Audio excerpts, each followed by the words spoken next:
Bismillahirrahmanirrahim. Assalamualaikum warahmatullahi wabarakatuh. Innal hamdalillah nahmaduhu wa nasta'inuhu wa nastaghfiruhu wa natubu ilaih. Wa na'udzu billahi min syururi anfusina wa sayyiati a'malina. May yahdihillahu fala mudilla lahu wa may yudlil fala hadiyalah. Wa asyhadu an la ilaha illallah wahdahu la syarika lah.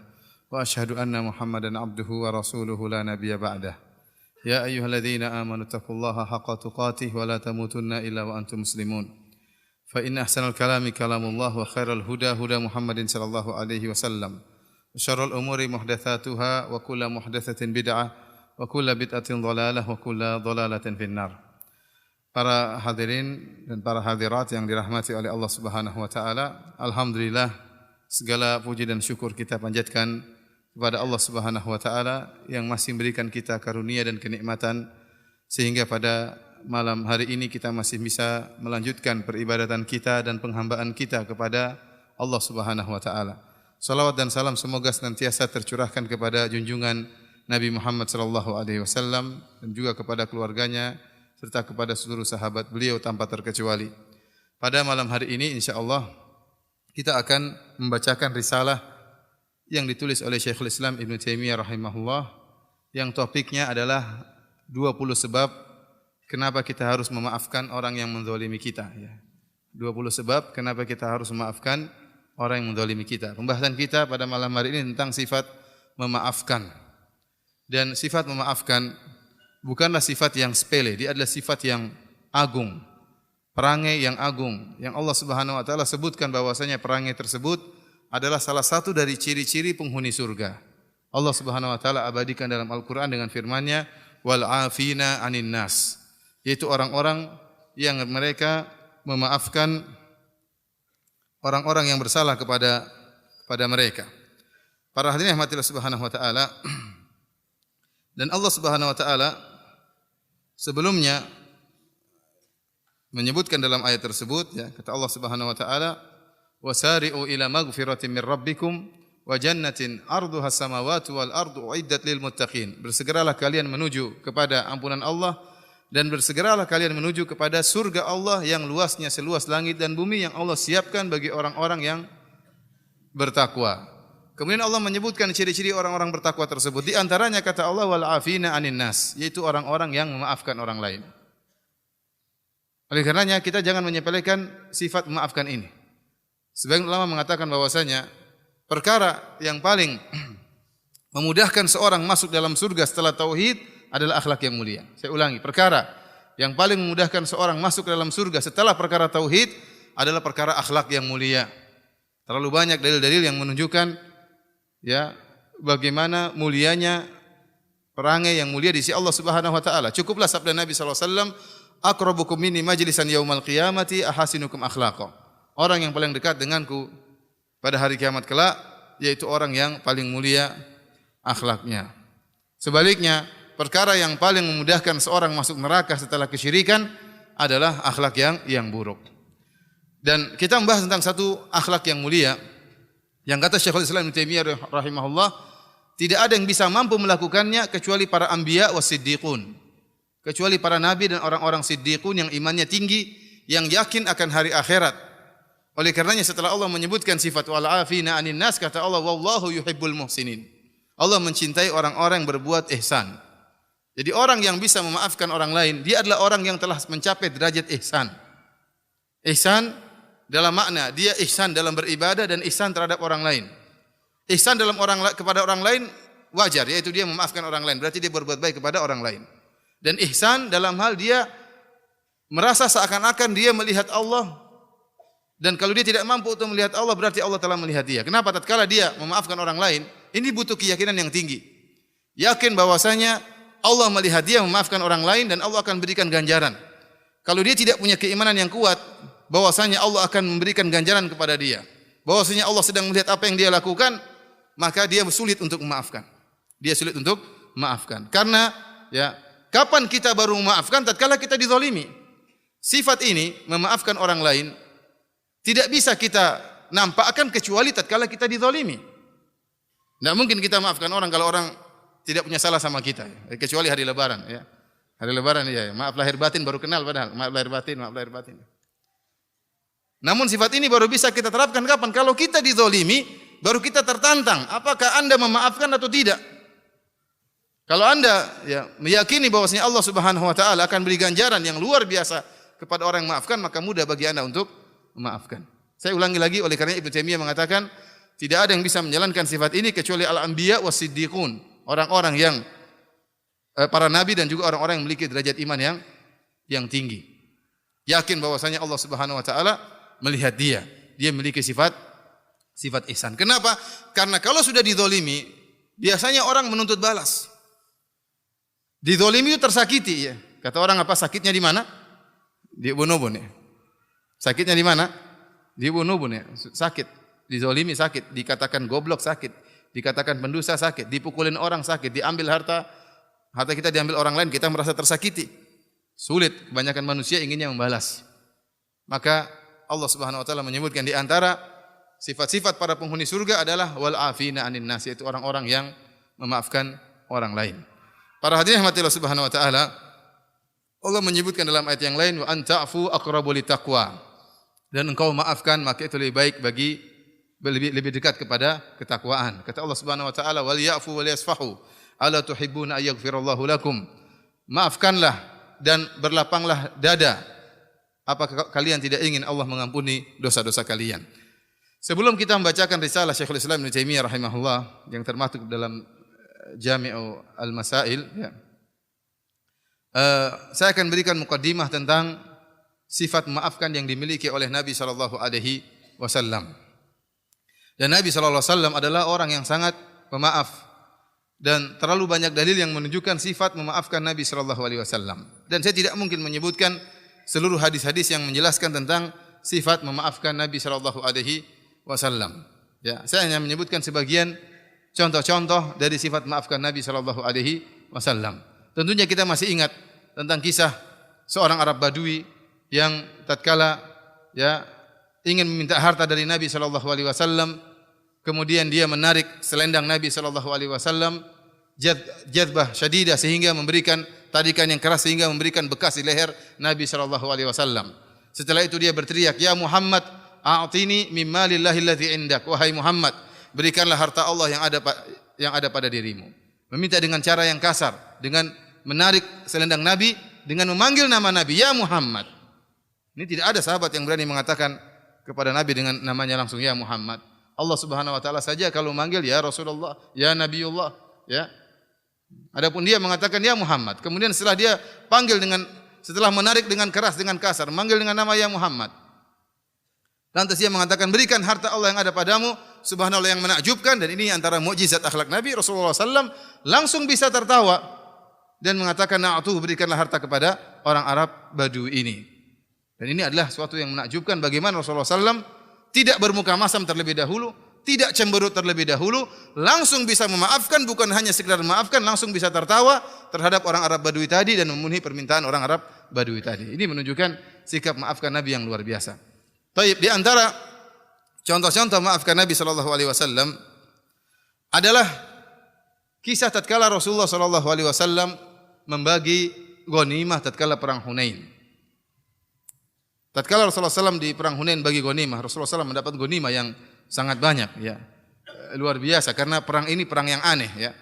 Penduduk kota Taif dan kabilah Hawazin dalam peperangan mereka mempunyai ide yang aneh, tidak seperti pasukan-pasukan kaum musyrikin sebelumnya. Di antara ide mereka adalah membawa seluruh harta milik mereka dalam berperang supaya mereka tidak kabur maksudnya. Jadi kalau mereka kabur, harta mereka akan diambil. Supaya untuk memotivasi mereka supaya tidak kabur, seluruh harta mereka bawa. Dan tatkala dalam berperang ternyata mereka kalah dan mereka pun kabur. Harta mereka tertinggal. Sehingga Rasulullah SAW mendapatkan ghanimah yang sangat luar biasa.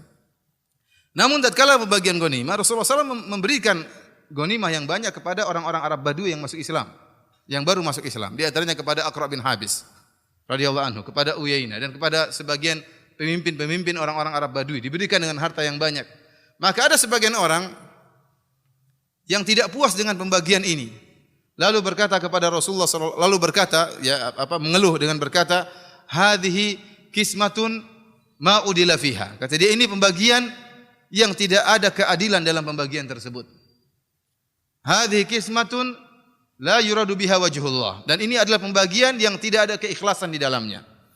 Maka hal ini sampai kepada Nabi sallallahu alaihi wasallam. Bayangkan Rasulullah sallam dituduh tidak adil. Dan Rasulullah sallam dituduh tidak ikhlas. Ini adalah perkara yang sangat menyakitkan. Kita tidak usah bicara tentang seorang nabi. Kalau seorang ustaz saja dikatakan, "Wah, ustaz ente tidak ikhlas ya." Ya kita jengkel ya. Saya tidak ikhlas terus ente ikhlas maksudnya. Ustaz ente tidak adil. Ini perkara yang menyakitkan. Maka Rasulullah sallallahu alaihi wasallam mengatakan, "Faman ya'dil idza lam ya'dilillahu wa rasuluh." Siapa yang mau adil kalau Allah dan Rasulnya tidak adil? Kemudian Rasulullah sallallahu alaihi wasallam menyabarkan dirinya dengan berkata, "Rahimahullahu Musa, laqad udhiya aktsara min dzalik fasabara." Sungguh semoga Allah merahmati Nabi Musa alaihissalam. Sungguh beliau telah diuji, diganggu dengan yang lebih parah daripada ini dan beliau bersabar. Rasulullah sallam menyabarkan dirinya dengan mengingat kisah Nabi Musa alaihissalam. Dan Allah Subhanahu wa taala menyebutkan kisah-kisah Nabi di antaranya dalam Al-Qur'an agar Nabi menjadi penyabar. Fasbir kama sabar ulul azmi minar rusul. Kata Allah, sabarlah wahai Muhammad sebagaimana para rasul ulul azmi. Allah mengatakan, wa kullan naqussu alaika min amba'ir rusul ma nusabbitu bihi fuadak. Dan kami ceritakan seluruh kisah-kisah Rasul agar mengkokohkan dan menegarkan hatimu wahai Muhammad. Oleh karenanya tatkala Rasulullah SAW diganggu seperti ini, dia ingat bahwasanya saudaranya sebelumnya Musa alaihissalam pernah diganggu. Bahkan Allah menurunkan ayat tentang hal ini. Kata Allah Subhanahu wa taala, ya ayyuhalladzina amanu la takunu kalladzina adaw Musa. Wahai orang-orang yang beriman, janganlah kalian seperti orang-orang yang telah menyakiti Nabi Musa alaihissalam. Fabarra'ahu Allahu mimma qalu wa kana 'indallahi wajiha. Allah Subhanahu wa taala ya mensucikan Musa dari tuduhan yang buruk dan Nabi Musa adalah seorang yang memiliki kedudukan di sisi Allah Subhanahu wa taala. Apa yang dilakukan oleh Bani Israel mengganggu Nabi Musa alaihissalam? Telah diriwayatkan dalam hadis yang sahih dalam Sahih Al-Bukhari bahwasanya orang-orang Bani Israel di antara gangguan mereka terhadap Nabi Musa, mereka menuduh Nabi Musa alaihissalam punya kelainan pada bagian kelamin Nabi Musa alaihissalam. Yaitu terkena penyakit pada testisnya. Testisnya mengembang jadi tidak normal. Kenapa mereka menuduh Nabi Musa demikian? Ya. Karena Nabi Musa alaihissalam adalah seorang yang pemalu. Dan beliau tidak ingin kulit tubuh beliau dilihat oleh orang lain. Dahulu orang-orang Bani Israel mereka mandi bersama-sama bareng-bareng, para lelaki mandi bareng-bareng, ya, saling melihat di antara mereka. Nah, Nabi Musa tidak mandi bersama mereka. Nabi Musa mandi sendiri. Tatkala Nabi Musa mandi sendiri, maka kaumnya suudzon kepada Nabi Musa dengan menuduh tuduhan yang tidak itu. Musa tidak mandi bareng kita karena dia punya penyakit di sebagian apa? Kelaminnya, subhanallah. Kalau enggak dia punya penyakit baros, kalau enggak dia punya penyakit ini, kalau enggak ada sesuatu di testisnya. Subhanallah, Nabi Musa bersabar. Antum bayangkan, seorang nabi dituduh dengan demikian. Kalau ustaz saja dituduh, ustaz sudah ngamuk ya, apalagi nabi, utusan Allah Subhanahu wa taala. Namun Nabi Musa bersabar, kata Nabi, fasabar, Nabi Musa bersabar. Nabi Musa kalau mau marah, dia mampu untuk memukul kaumnya. Kita tahu Nabi Musa sangat kuat. Allah menyebutkan bagaimana kuatnya pukulan Nabi Musa. Dalam Al-Quran Allah mengatakan, fawakazahu Musa faqada alaih. Nabi Musa sekali tinju langsung tewas orang yang ditinjunya. Kalau Nabi Musa marah, ini ada 10 orang bilang, kamu ada penyakit di kelaminmu. Itu 1, 2, 3, 4, 5, 6, 7, 8, 9, 10 mati semua. Tapi Nabi Musa tidak demikian, dia bersabar. Padahal dia mampu untuk memukul kaumnya. Sampai akhirnya Allah Subhanahu wa taala ingin membuktikan Nabi Musa tidak sebagaimana yang mereka tuduhkan. Allah langsung yang bela, Allah yang atur skenarionya. Bagaimana suatu hari Nabi Musa sedang mandi di sungai, kaumnya di tempat yang lain, maka Nabi Musa kemudian meletakkan bajunya di atas batu. Kemudian dia mandi dalam keadaan tidak berpakaian, ya. Setelah dia selesai mandi, kemudian dia ingin naik ke pinggir sungai, tiba-tiba batu tempat diletakkan bajunya kabur. Maka Nabi Musa pun lari dan mengatakan, "Ya hajar saubi, wahai batu, mana bajuku? Tunggu. Batu terus lari terus. Nabi Musa kejar batu itu. Sampai akhirnya batu tersebut melewati kaumnya. Waktu melewati kaumnya, Nabi Musa tidak sadar. Nabi Musa lari terus. Kaumnya lihat, oh ternyata tidak ada apa-apa. Ternyata tidak ada apa-apa. Dalam hadis disebutkan, fara'auhu uryanan ahsana ma khalaqallah. Kata Nabi SAW, maka mereka pun melihat Nabi Musa dalam kondisi telanjang adalah ciptaan Allah yang terindah.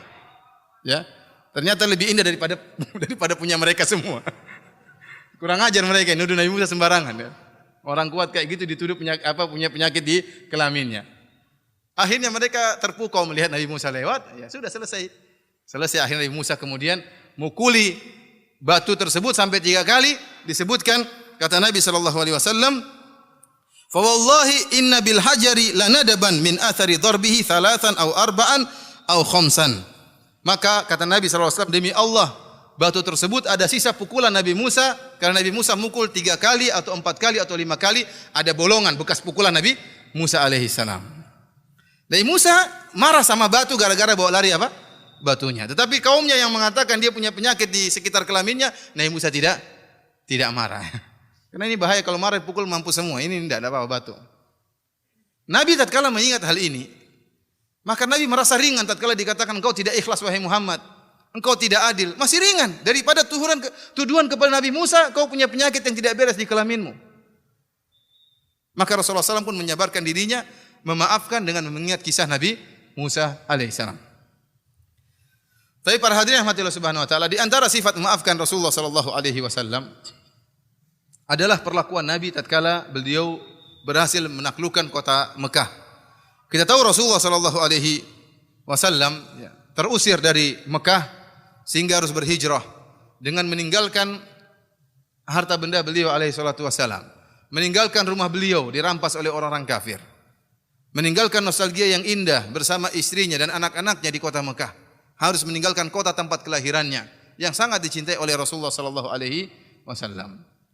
Kemudian keluarlah Nabi sallallahu alaihi wasallam, dikejar hendak dibunuh oleh orang kafir Quraisy, bahkan mereka mengadakan sayembara. Barang siapa yang bisa bunuh Muhammad akan diberikan 100 ekor onta. Maka orang-orang berlomba-lomba untuk membunuh Muhammad sallallahu alaihi wasallam. Namun akhirnya Rasulullah SAW selamat sampai ke Madinah. Berjalan waktu, datang orang-orang kafir menyerang Rasulullah SAW. Pertama perang Badar. 1000 orang datang menyerang, mereka kalah. Kemudian pada tahun ketiga Hijriah datang dalam perang Uhud dengan 3000 pasukan. Akhirnya Rasulullah SAW terluka. Ya, sampai wajah beliau berlumuran darah, gigi beliau patah. Kemudian juga tatkala perang Khandaq pada tahun 5 Hijriah, datang pasukan orang-orang kafir 10.000 orang. Bekerja sama dengan orang-orang Arab Badui datang mengepung kota Madinah. Sampai dalam waktu yang lama. Sampai Rasulullah SAW harus menggali parit Khandaq. Pada waktu itu musim dingin, pada waktu itu musim kelaparan tatkala itu. Sampai para sahabat mengikatkan perut mereka dengan batu. Dan Rasulullah SAW pun mengikat perutnya dengan batu karena kelaparan alaihi salatu wassalam. Mereka ingin membunuh Rasulullah SAW, 10.000 pasukan. Perang Khandaq dipimpin oleh Abu Sufyan. Perang Uhud juga dipimpin oleh Abu Sufyan, gembongnya orang kafir tatkala itu. Taib ini tahun 5 Hijriah. Pada waktu tahun 8 Hijriah, kondisinya berbalik tatkala Fatu Makkah. Sekarang Rasulullah SAW membawa pasukan 10.000. Tadinya mereka mengepung kota Madinah dengan 10.000 pasukan, sekarang Nabi bawa pasukan 10.000 untuk menaklukkan kota Mekah. Abu Sufyan masuk Islam tatkala itu. Dan Rasulullah SAW melupakan seluruh kesalahan Abu Sufyan. Bahkan disebutkan kepada Nabi, inna Abu Sufyan rajulun yuhibbu an yakuna lahul makanah.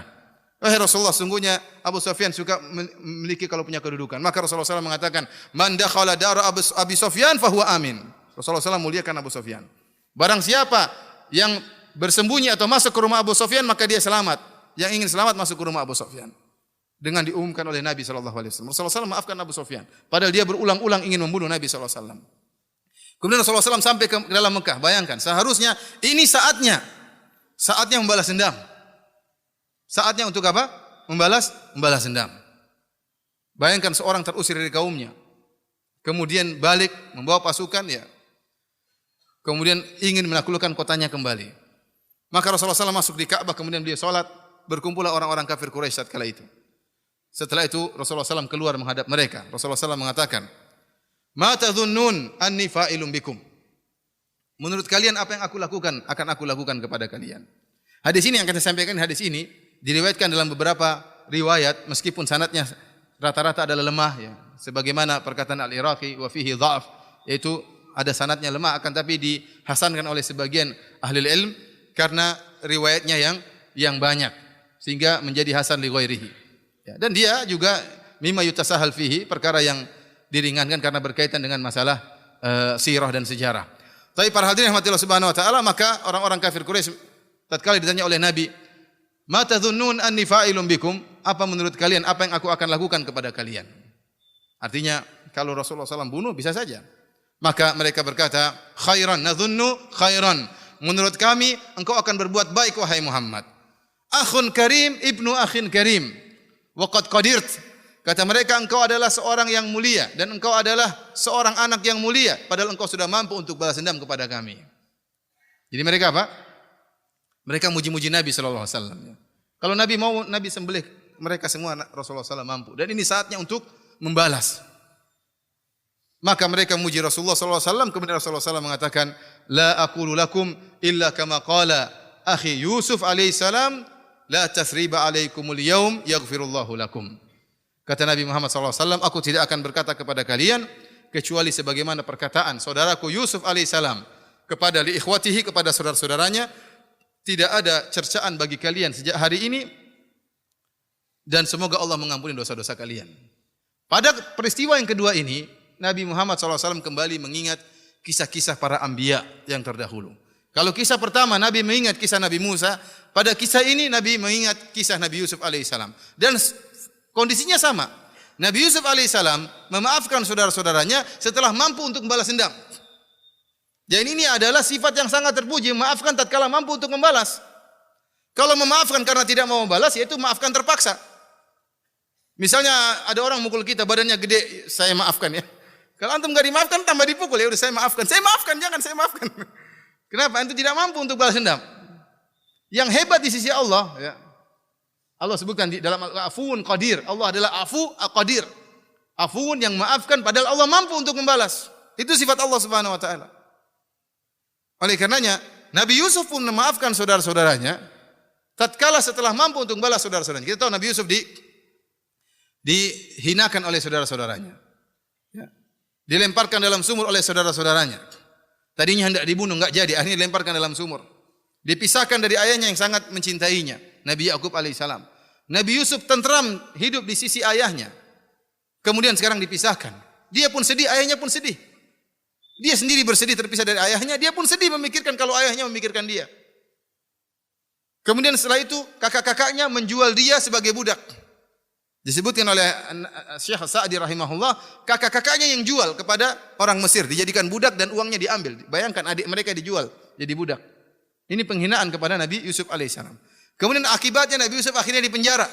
Dan seterusnya cobaan yang silih berganti kepada Nabi Yusuf alaihissalam, sampai akhirnya Allah berkehendak Nabi Yusuf kemudian dimuliakan, kemudian menjadi bendaharawan Mesir dan menjadi menteri keuangan Mesir.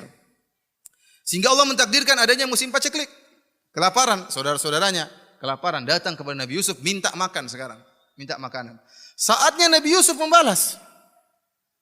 Saatnya Nabi Yusuf membalas. Tetapi apa yang dilakukan oleh Nabi Yusuf alaihissalam, beliau tidak membalas, bahkan beliau memaafkan. Beliau tatkala dia mengatakan, ana Yusuf wa hadha akhi. Dia mengatakan, wahai saudara-saudaraku, aku adalah Yusuf dan ini adalah saudaraku Binyamin. Qad manallahu alaina. Sungguh Allah Subhanahu wa taala telah memberikan karunia kepada kita, kepada kami. Innahu may yattaqi wa yasbir fa innallaha la yudhi'u ajral muhsinin. Sungguhnya barang siapa yang bertakwa dan bersabar. Ini syarat, barang siapa yang bertakwa dan bersabar. Ya, bukan hanya takwa tapi harus disertai dengan sabar, maka kesudahannya akan indah. Allah tidak akan menyia-nyiakan pahala orang-orang yang berbuat baik. Maka mereka mengatakan, tallahi laqad atharakallahu alaina wa in kunna la khati'in. Wahai Yusuf, sungguh Allah telah muliakan engkau di atas kami dan kami telah bersalah kepada engkau. Apa kata Nabi Yusuf setelah mampu untuk menghukum saudara-saudaranya? Kata Nabi Yusuf, la tathriba alaikumul yaum yaghfirullahu lakum. Tidak ada cercaan setelah ini. Pada hari ini aku tidak akan mencerca kalian dan semoga Allah memaafkan dan mengampuni dosa-dosa kalian. Perhatikan, sekarang Nabi Yusuf sudah berkomitmen dengan kakak-kakaknya. Aku tidak akan mencelamu setelah ini. Dan semoga Allah mengampuni dosa-dosa kalian. Setelah itu Nabi Yusuf menyuruh kakak-kakaknya untuk mendatangkan ayah dan ibunya dari Palestina menuju Mesir. Tatkala ayahnya, ibunya dan kakak-kakaknya, adiknya seluruhnya berkumpul, maka Nabi Yusuf berkata kepada ayahandanya Nabi Yakub alaihissalam, "Ya abati, hadza ta'wilu ru'yaya min qabl, qad ja'alaha rabbi haqqan." Wahai ayahanda, inilah takwil dari mimpi yang pernah aku lihat sebelumnya. Ya, mimpi apa? Ini ra'aitu ahada asyara kaukaba wasyamsa wal qamara ra'aituhum li sajidin. Aku melihat matahari, rembulan dan 11 bintang sujud kepadaku. Inilah takwil dari mimpi tersebut. Kemudian kata Nabi Yusuf alaihissalam menyebutkan nikmat Allah yang Allah berikan kepada beliau. Waqad ahsana bi id akhrajani minas sijn.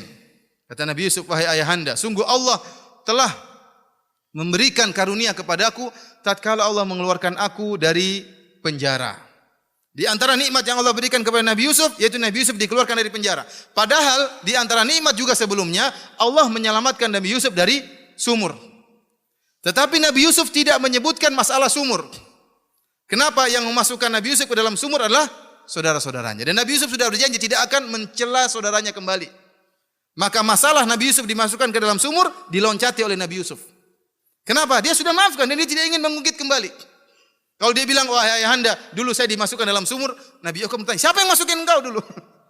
Nabi Yakub tidak tahu. Masalah Nabi Yusuf dilemparin dalam sumur, Nabi Yakub tahu atau tidak? Tidak tahu. Yang tahu katanya sudah dibunuh, dimakan serigala. Dimakan serigala, ini buktinya apa? Buktinya bajunya berdarah. Ya. Namun Nabi Yakub tidak percaya. Kenapa? Karena meskipun bajunya berdarah, namun tidak robek-robek. Ini serigala kok baik banget ya. Yusuf dimakan tapi bajunya tidak dirobek. Ini serigala paling baik ya. Oleh karenanya menimbulkan keraguan dalam benak Nabi Yakub alaihissalam. Tetapi masalah dimasukkan dalam sumur, Nabi Yakub tidak tahu. Oleh karenanya tidak perlu diungkit oleh Nabi Yusuf alaihissalam. Langsung dia menyebutkan masalah kedua, Allah telah mengeluarkan aku dari penjara.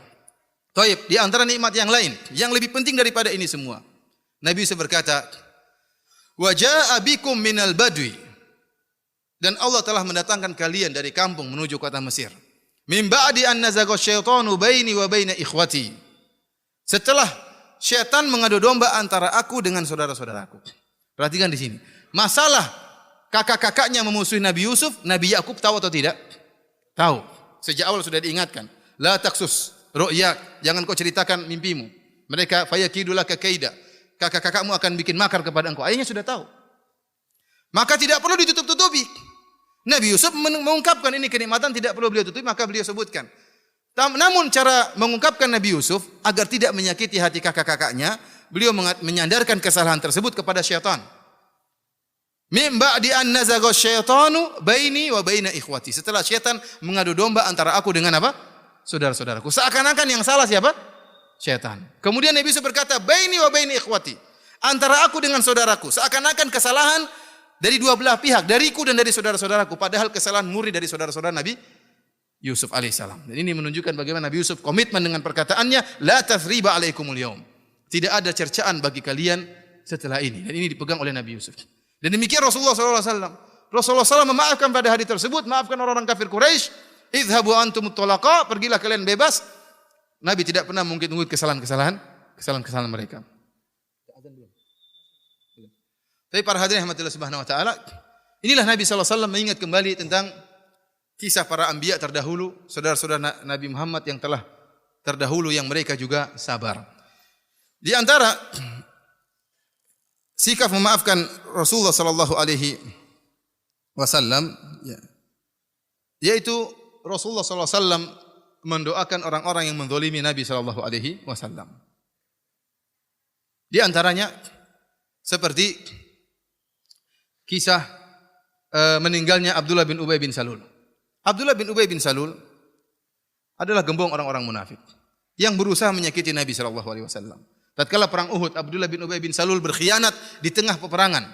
Mau bertemu dengan musuh, maka dia mundur dengan bawa lari 300 pasukan. Yang tadinya 1000 pasukan. Seandainya Abdullah bin Ubay bin Salul mundur sejak awal, enggak jadi masalah. Tetapi dia ikut berangkat bersama pasukan Nabi sallallahu alaihi wasallam, di tengah perjalanan mundur.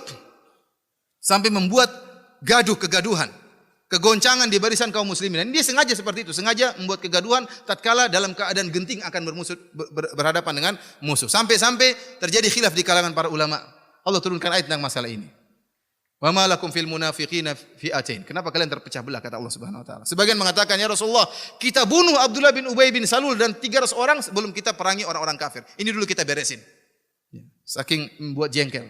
Ini kesalahan Abdullah bin Ubay bin Salul. Kemudian di antaranya juga yang masyhur Abdullah bin Ubay bin Salul adalah gembong orang-orang munafik yang menuduh Aisyah sebagai pezina. Dia ingin menyakiti Rasulullah SAW secara fisik. Kalau tidak mampu menyakiti Nabi secara fisik, mengganggu Nabi SAW secara mental. Bayangkan seorang istrinya dituduh sebagai pezina. Kalau seorang ustadz dituduh istrinya pezina, sementara ini menyedihkan bagaimana? Apa kata orang? Ini ustadz istrinya berzina kok tidak diceraikan? Ini menyakiti hati Nabi SAW. Rasulullah SAW, Aisyah dituduh sebagai pezina. Padahal dia adalah istri yang paling dicintai oleh Nabi SAW. Sampai-sampai Nabi merubah sikapnya kepada Aisyah. Biasanya Nabi SAW mencium Aisyah, mencumbui Aisyah. Sekarang tidak. Sebulan penuh Rasulullah SAW hanya mengatakan kaifatikum, kaifahaluk, bagaimana kondisimu hai Aisyah. Berubah sikapnya. Kenapa? Karena ada tuduhan istrinya berzina. Yang nuduh siapa? Abdullah bin Ubay bin Salul. Sampai akhirnya Allah turunkan ayat membela Aisyah radhiyallahu taala anha. Tatkala Abdullah bin Ubay bin Salul meninggal dunia, anaknya datang, "Wahai Rasulullah, ayahku meninggal. Dan dia tidak punya kain kafan. Meninggal dalam kondisi terhina, miskin. Tidak punya apa-apa, tidak punya kain kafan. Maka aku minta bajumu untuk mengkafankan ayahku." Rasulullah SAW berikan bajunya. Para sahabat rebut-rebutan kalau mau Rasulullah kasih bajunya. Ini Rasulullah SAW lepaskan bajunya untuk diberikan kepada gembong orang-orang munafik. Dia mengatakan, ya Rasulullah, solatkanlah ayahku, doakanlah ayahku. Kata Rasulullah SAW, kalau ayahmu sudah siap, panggil saya. Maka setelah Abdullah bin Ubay bin Salul sudah siap untuk disolatkan, datang Nabi SAW. Bayangkan Rasulullah SAW keluar dari rumahnya untuk menyolatkan Abdullah bin Ubay bin Salul. Dan ditemani oleh beberapa para sahabat, beberapa orang para sahabat. Tatkala Rasulullah SAW akan bertakbir Allahu Akbar, datang Umar. Maka ditarik oleh Umar. Maka Umar berkata, ya Rasulullah, bukankah Allah telah melarang kita untuk solat terhadap orang-orang munafik? Mendoakan orang-orang munafik? Maka Rasulullah SAW mengatakan, Allah memberikan dua pilihan. In tastaghfir lahum, aw la tastaghfir lahum. In tastaghfir lahum 70 marratan, fala yaghfirallahu lahum. Kau minta maaf atau tidak? Kau minta maaf bagi mereka 70 kali, Allah tidak akan mengampuni mereka. Kata Nabi SAW, saya milih minta maafkan. Seandainya kalau saya tahu minta maaf lebih dari 70 kali, Allah akan maafkannya, maka saya akan minta lebih dari 70 kali. Maka Rasulullah SAW salat mayit, salat jenazah. Allahu Akbar, para sahabat juga ikut. Sampai akhirnya turun ayat menegur Nabi SAW, wala tusalli ala ahadin minhum mata abada, wala takum ala qabri. Jangan sekali-sekali menyolatkan seorang munafik pun yang meninggal dunia. Allah menyetujui ide Umar dan Rasulullah SAW salah tatkala itu. Yang menjadi perhatian kita, bagaimana Rasulullah SAW sama sekali tidak dendam kepada Abdullah bin Ubay bin Salul. Bahkan ingin Abdullah bin Ubay bin Salul dimaafkan oleh Allah Subhanahu wa taala. Bahkan Umar menegur, Nabi tidak peduli. Kenapa? Karena Rasulullah SAW ingin Abdullah bin Ubay bin Salul dimaafkan, namun dilarang oleh Allah Subhanahu wa taala. Ini menunjukkan sifat maafkan yang luar biasa dari Rasulullah sallallahu alaihi wasallam, di mana dia mendoakan, berusaha mendoakan orang yang menzaliminya. Di antaranya doa Nabi kepada orang yang menzalimi seperti kisah dalam perang Uhud. Hadis yang masyhur Rasulullah SAW ya pernah menceritakan tentang kisah seorang nabi. Wa huwa yamsahu ya admahu anna qaumuhu ya, kaumnya membuat dia berdarah. Wa huwa yamsahu dam an wajhihi, maka nabi tersebut mengusap darah dari wajahnya, kemudian dia berkata, Rabbighfirli qaumi fa innahum la ya'lamun. Ya Allah, ampunilah kaumku, sungguhnya mereka tidak mengetahui. Dalam riwayat Tabrani, ya ini disebutkan oleh Ibnu Taimiyah dalam risalah yang saya baca tentang masalah ini, dan Al-Haythami mengatakan rijaluhu thiqat, ya, bahwasanya ini juga diucapkan oleh Nabi sallallahu alaihi wasallam tatkala perang Uhud. Tatkala Rasulullah sallallahu perang Uhud, kemudian Rasulullah sallallahu terluka, wajah beliau berdarah, maka beliau berkata, kaifa yuflihu qaumun sajju nabiyahum wa huwa yad'uhum ilal Islam. Bagaimana suatu kaum bisa beruntung sementara mereka melukai wajah nabi mereka. Yang dilukai bukan badan, wajah, tempat yang mulia, keluar darah, gigi patah. Padahal nabi mereka menyuruh mereka kepada Islam. Maka Nabi yastab'id, merasa enggak mungkin mereka dapat petunjuk kalau modelnya seperti ini. Maka Allah tegur. Allah mengatakan, "Laisa laka minal amri syai'un aw yatuba alaihim aw yu'adzibahum fa innahum zalimun." Wahai Muhammad, bukan urusanmu masalah hidayah. Apakah Allah menerima taubat mereka? Apakah nanti mereka bertobat? Atau Allah akan mengadab mereka karena mereka zalim? Itu urusan Allah, bukan urusanmu. Maka setelah itu ditegur, maka Rasulullah SAW mendoakan mereka dengan berkata, Rabbighfirli qaumi fa innahum la ya'lamun. Ya Allah, ampunilah kaumku, sungguhnya mereka tidak mengetahui. Kata Syekhul Islam Ibnu Taimiyah rahimahullah, di sini Rasulullah SAW mengumpulkan 3 perkara. Yang pertama, memaafkan musuh. Yang kedua, memohonkan maaf, memohonkan ampunan dari Allah kepada musuh. Mereka orang kafir, Rasulullah SAW ingin mereka dimaafkan. Yang ketiga, memberi uzur kepada mereka. Beri uzur kepada, mengajukan uzur kepada Allah agar memaafkan mereka. Ini luar biasa. Luar biasa, bukan sekedar hanya maafkan, agar bahkan minta agar mereka dimaafkan. Bahkan mengajukan uzur agar mereka dimaafkan. Oleh karena para hadirin Allah Subhanahu wa taala, ya, inilah di antara beberapa sifat-sifat maafkan Rasulullah SAW dan masih banyak sifat-sifat maafkan Nabi seperti kisah beliau dengan penduduk kota Taif dan yang lainnya. Akan tapi ini yang ingin saya sampaikan pada kesempatan hari ini dan insyaallah kita akan baca 20 sebab ya kenapa seorang harus memaafkan yang ditulis oleh Syekhul Islam Ibnu Taimiyah rahimahullah. Dan sebelum kita membacakan 20 perkara ini, saya ingatkan bahwasanya Syekhul Islam Taimiyah adalah seorang yang sangat pemaaf. Tatkala dia menuliskan 20 perkara ini, beliau benar-benar ya menghayati apa yang beliau tuliskan. Dan beliau benar-benar menghadapi musuh yang banyak dan beliau sering dizalimi. Namun beliau senantiasa memaafkan. Ada 3 kisah yang menunjukkan sikap memaafkan Syekhul Islam Ibnu Taimiyah rahimahullah. Yang pertama, kisah yang disebutkan oleh Al-Hafidz Ibnu Katsir dalam kitabnya Al-Bidayah wa Nihayah tentang kisah Sultan Nasir Ibnu Qalawun. Ya, Nasir Ibnu Qalawun, beliau memiliki beberapa menteri-menteri atau pembesar-pembesar di kerajaannya yang benci kepada Ibnu Taimiyah. Dan menteri-menterinya ini sering menulis fatwa bahwasanya Ibnu Taimiyah ini kafir dan harus ditumpahkan darahnya. Oleh karenanya sang raja Nasir Ibnu Qalawun akhirnya memerintahkan Ibnu Taimiyah untuk ditangkap, namun tidak dibunuh, hanya dipenjara. Qadarullah, datang suatu masa, datanglah Jashinkir, kemudian menyerang Ibnu Qalawun dan menggulingkan tahtanya. Jadilah Jashinkir berkuasa. Tatkala Jashinkir berkuasa, ternyata menteri-menteri yang tadinya mendukung Ibnu Qalawun membelot dan mereka sekarang malah balik ikut dengan Jashinkir. Meninggalkan raja mereka yang terdahulu Ibnu Qalawun. Dan ini semua dilihat oleh Ibnu Qalawun. Oleh karena Ibnu Qalawun sangat jengkel dengan menteri-menterinya ini karena mereka semua pembelot. Akhirnya dia pun berusaha untuk merebut kembali singgasananya dan berhasil dia merebut singgasananya. Tatkala dia berhasil merebut singgasananya kembali, menjadi raja kembali, sultan kembali, menteri-menterinya balik lagi. Maka dia pun jengkel, kurang ajar menteri-menteri ini. Dia sangat jengkel. Maka bagaimana cara untuk menghabisi menteri-menterinya? Dia ingin bikin jengkel mereka. Ingin bunuh mereka dengan cara menyakitkan. Gimana caranya? Dipanggillah menteri-menterinya, lalu dipanggillah Ibnu Taimiyah. Ibnu Taimiyah dipanggil keluar dari penjara dengan penuh kehormatan, lalu disalam oleh sang raja dan dipeluk dengan mesra. Ini kan bikin gemetar apa namanya? Gemetar menteri-menteri. Waduh bahaya ini raja sekarang bela siapa? Ibnu Taimiyah. Setelah itu Ibnu Qalawun mengeluarkan secari kertas. Kertas ini isinya apa? Isi fatwa. Ini orang-orang nulis di sini kau tubuh harus dibunuh hai Ibnu Taimiyah. Kau halal, darahmu halal dan kau kafir. Maka Ibnu Taimiyah mengatakan, "Fa fahimtu maqsadahu." Saya tahu maksud daripada Ibnu Qalawun. Dia ingin untuk melepaskan dendamnya kepada orang-orang ini, ingin membunuh mereka, ingin Ibnu Taimiyah balas, bunuh saja mereka. Ibnu Taimiyah sekarang mampu untuk membalas. Maka Ibnu Taimiyah mengatakan, saya pun memuji mereka. Saya katakan, wahai sang raja, tidak ada orang yang terbaik seperti mereka dalam mengatur kerajaanmu. Kalau mereka semua tiada, siapa yang mengurus kerajaanmu? Dia tetap aja marah. Maka Ibnu Taimiyah mengatakan, saya terus merayunya, saya terus memuji mereka sampai akhirnya sang raja memaafkan mereka. Oleh karenanya musuh-musuh Ibnu Taimiyah mengatakan, kami berusaha untuk menjatuhkan Ibnu Taimiyah dan kami tidak mampu. Dan Ibnu Taimiyah tatkala mampu untuk menjatuhkan kami, dia maafkan kami. Sekarang saatnya Ibnu Taimiyah, antum bagaimana? Di penjara bertahun-tahun, sakit hati atau tidak? Sakit hati. Kalau saya jadi Ibnu Taimiyah, mungkin saya bilang, raja enggak usah bunuh, kasih pelajaran sajalah. Potonglah jari-jari mereka minimal. Paling tidak ada mungkin begitu kalau kita ya. Ibnu Taimiyah tidak, langsung dimaafkan. Kenapa? Karena dia memiliki sifat ihsan. Allahu hasibuh. Dia ya, masalah ini bukan main-main, ini masalah ciri penghuni surga memaafkan, walafina anin nas. Ente ingin masuk surga, miliki sifat ini, memaafkan. Ibnu Taimiyah benar-benar menerapkan sifat ini. Cerita pertama. Cerita kedua yang disampaikan oleh Ibnu Qayyim rahimahullah dalam kitabnya Madarijus Salikin.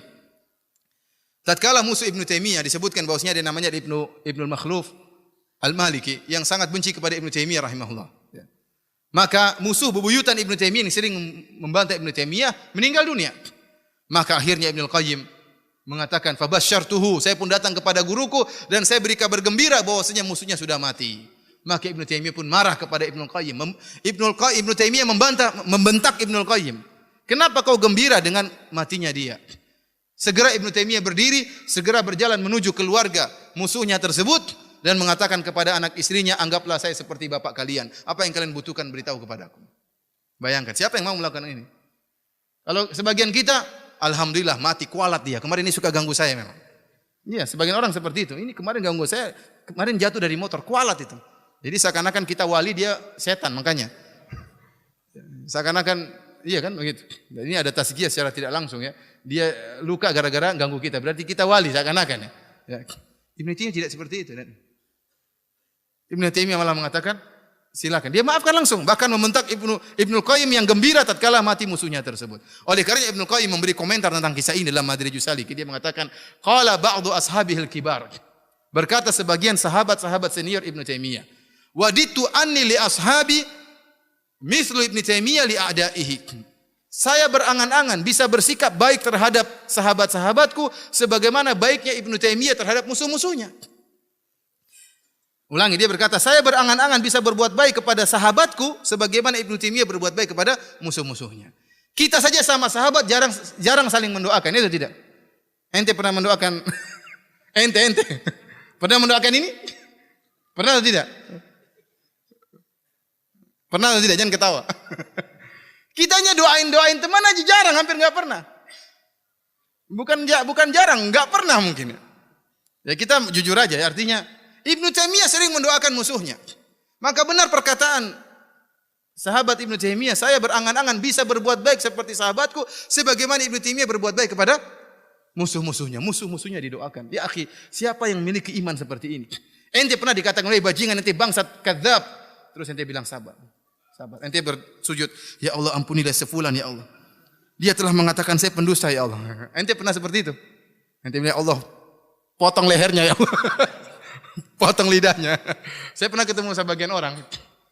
Dia marah sama teman. Ini padahal ini di sana ya, ada di Madinah. Orang ini musuhan sama, bukan musuhan, cuma dia jengkel sama temannya. Dia jengkel sama temannya, maka dia berkata, ya Allah semoga Allah menyempitkan kuburannya ini. Padahal ini orang belum mati. Udah dibilang apa? Semoga Allah menyempitkan apa? Kuburannya. Ya Allah, kejam sekali doanya ya. Jadi Ibnu Taimiyah tidak seperti itu. Tapi ini kisah kedua. Kisah ketiga yang disebutkan dalam muqaddimah dari kitab Al-Istighatsah fi Rad Al-Bakri, antum bisa baca tentang kisah Ibnu Taimiyah dan Al-Bakri. Al-Bakri ini menyuruh kepada kesyirikan, membolehkan bertawasul atau meminta kepada Nabi sallallahu alaihi wasallam padahal Rasulullah SAW sudah meninggal dunia, ya. Beristighatsah kepada Nabi padahal Nabi sallallahu alaihi wasallam sudah meninggal dunia. Maka dibantah oleh Ibnu Taimiyah. Al-Bakri mengkafir-kafirkan Ibnu Taimiyah. Ibnu Taimiyah tidak mengkafir-kafirkan dia.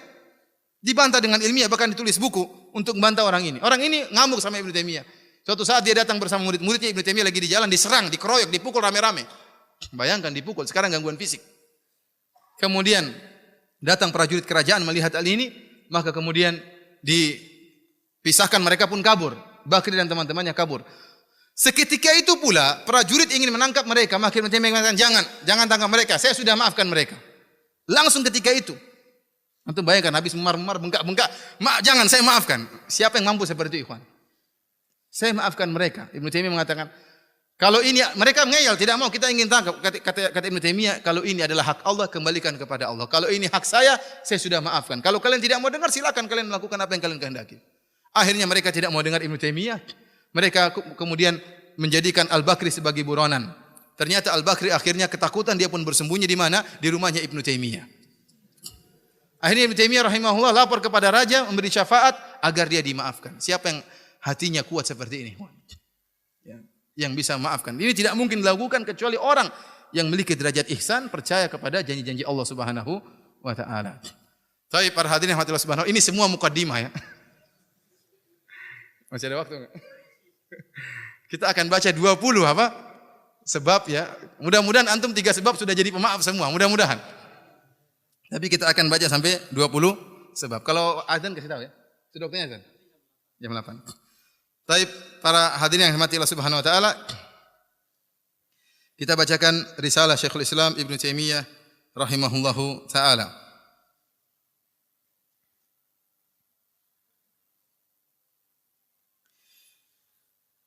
Beliau berkata, "Wa yu'inu al-'abda 'ala hadha sabr iddatu asya'." Ada beberapa perkara yang membantu seorang hamba untuk bersabar, ya, artinya memaafkan orang yang menzalimi dia. Ya. Ada beberapa perkara. Beliau sebutkan 20 perkara. Ahaduha, yang pertama, an yashhada anna Allah Subhanahu wa ta'ala khaliqu af'alil ibad wa harakatihim wa sakanatihim wa iradatihim. Fama sya'allahu kana wa ma lam yasha' lam yakun. Fala yataharraku fil alamil ulwi was sufli dzarratun illa bi idnihi wa masyiatihi. Fal ibadu alatun. Kata Syekhul Islam Taimiyah, seorang hendaknya mengetahui bahwasanya Allah lah yang telah menciptakan seluruh perbuatan hamba. Seluruh gerakan-gerakan mereka dan diamnya mereka semua diciptakan oleh Allah. Tidak ada apa yang Allah kehendaki terjadi, apa yang Allah kehendaki terjadi dan apa yang Allah tidak kehendaki tidak akan terjadi. Tidak ada satu benda kecil pun zarrah, baik di langit maupun di bumi bergerak kecuali dengan izin Allah Subhanahu wa taala. Maka hamba-hamba ini hanyalah alat. Fanzur ila alladhi sallatahum alaik, maka lihatlah kepada zat yang telah menjadikan musuh-musuhmu menzalimimu. Wala tanzur ila fi'lihim, jangan kau lihat kepada perbuatan mereka, lihat siapa yang buat mereka, mentakdirkan mereka demikian. Tastarih minal hammi wal gham, maka kau akan beristirahat dari kegelisahan dan gundah gulana. Jadi Ibnu Taimiyah seakan-akan mengatakan ini berbicara tentang masalah takdir. Kau terkena musibah, dizalimi oleh orang, ini karena sudah ditakdirkan oleh Allah. Sudah dicatat oleh Allah Subhanahu wa taala 50.000 tahun sebelum Allah menciptakan langit dan bumi. Mau diapakan lagi? Ente tidak bisa menolak. Sudah ditakdirkan oleh Allah Subhanahu wa taala. Maka lihatlah, ini kalau engkau melihat ini sudah takdir Allah, tidak mungkin dirubah-rubah, tidak mungkin dihindari, maka kau akan tentram dan tenang. Ya, ini masalah takdir. Yakin bahwasanya segala musibah telah ditakdirkan oleh Allah Subhanahu wa taala. Yakin bahwasanya tatkala Allah mentakdirkan itu yang terbaik bagi kita. Dan ini saya katakan satu sebab ini saja sudah bisa bikin kita memaafkan. Dan masalah takdir masalah berat. Teorinya gampang ya. Teorinya apa? Gampang. Yakin sudah ditakdirkan. Tapi apa?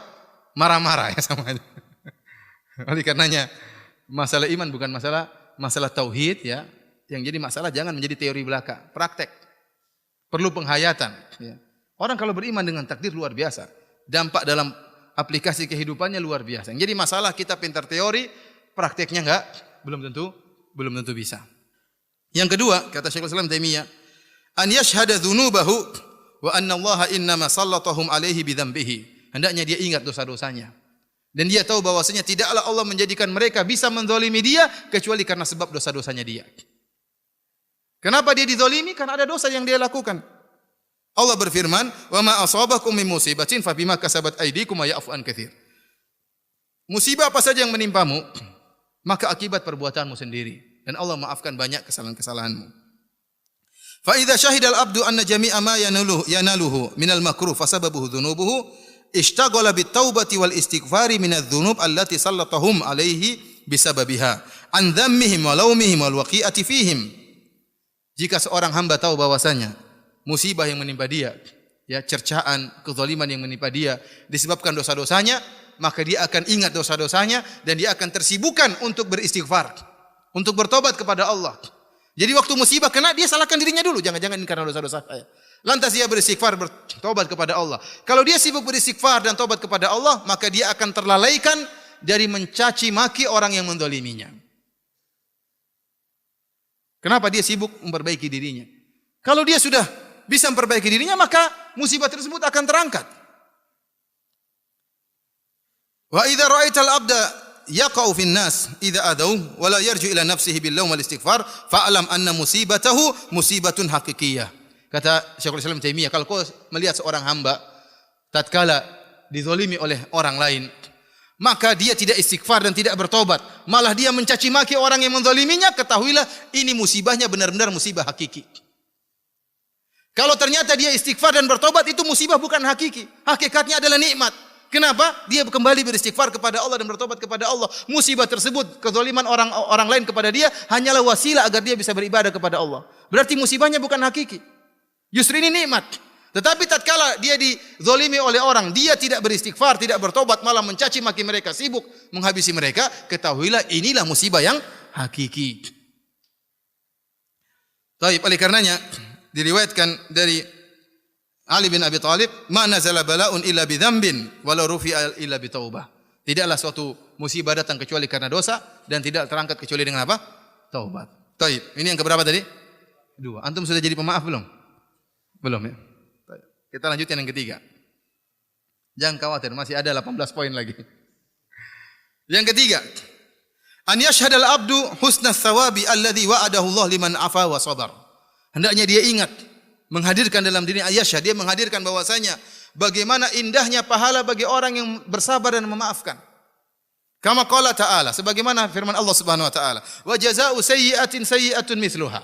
Dan balasan atas keburukan adalah keburukan yang semisalnya. Faman afa wa aslaha fa ajruhu 'ala Allah. Barang siapa yang maafkan dan berbuat kebaikan, maka pahalanya atas Allah. Allah yang memberikan pahalanya.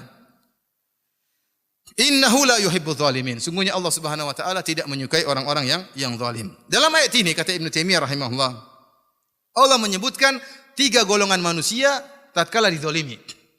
Tatkala seorang dizalimi, ada 3 golongan, 3 model sikap manusia terhadap kezaliman yang menimpanya. Yang pertama adalah seorang yang muqtasid. Yang muqtasid yaitu yang dia membalas sesuai dengan kezaliman yang mengenainya. Allah mengatakan wa jazaa'u sayyi'atin sayyi'atun mithluha. Balasan bagi keburukan adalah keburukan yang semisalnya. Kata Allah, wa in aqabtum fa'aqibu bimithli ma uqibtum bih. Kalau kalian ingin membalas maka balaslah sebagaimana kezaliman yang kalian rasakan. Namun Allah mengatakan wala in sabartum lahu khairul lisabirin. Kalau kalian bersabar maka lebih baik. Jadi Allah Subhanahu wa taala tidak menyalahkan. Saya katakan tidak berdosa.